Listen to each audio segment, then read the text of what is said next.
All right, so that is my short-term analysis, medium-term and long-term for the S&P 500 3 times leveraged ETF. Let's move on to volatility, XIV, XIV. We can see here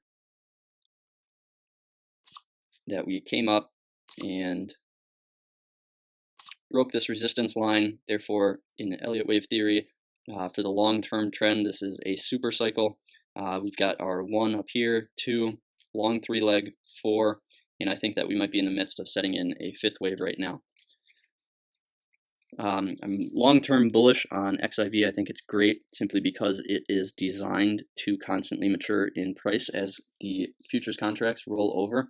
It's up 400% in the last year. In comparison, we have UVXY, which is the inverse of XIV, and we can see that it's just in a pretty constant decline. Now, it is getting a little bit oversold here in the short term. However, I would never make a trade in this unless the RSI is absolutely oversold and just all my indicators line up. So let's go back to XIV.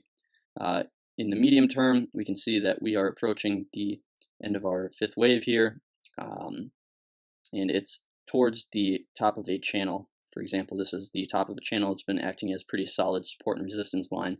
See, we have support, support, support, resistance, resistance, resistance, support, resistance, support, and we are probably 75% of the way up to our resistance line again. So let's move on to our shorter time frame. Actually, let's first off see what we have right here. We have I'm bearish in the short term just because we are at a 141% fib resistance level. The next in absolute sellout point for me, I'm still holding about half my shares, is this 161.8% resistance level, which also marks the previous top before we plummeted.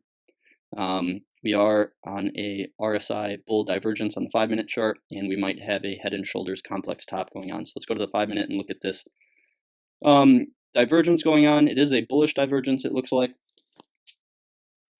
As shown by these blue arrows here, we have a very low RSI level right here, marked by a higher RSI level. Let's go ahead and make that a little bit clearer. So lower low, higher low, and on the price action, we have a low and a lower low. So this is a small divergence, which I see, which I note that towards the end of the day, we did see a large spike in price play out. However, I don't think that this RSI divergence is huge, nor is it a long-term divergence.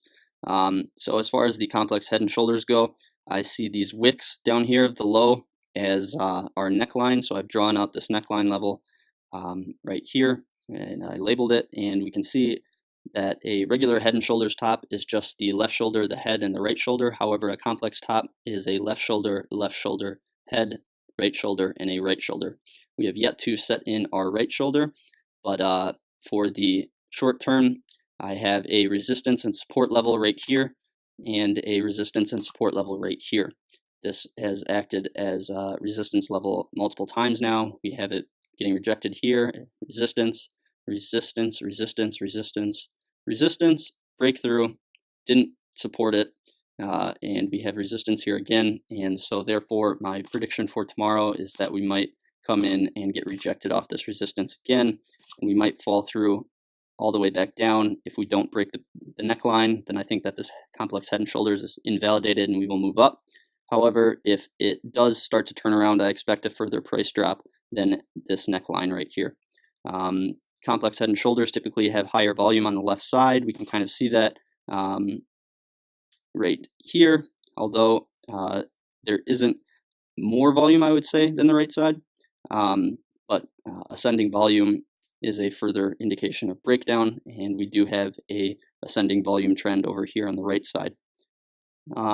So that is my analysis on the inverse VIX, XIV. Let's move on to biotech, LABU, and check out what's been going on.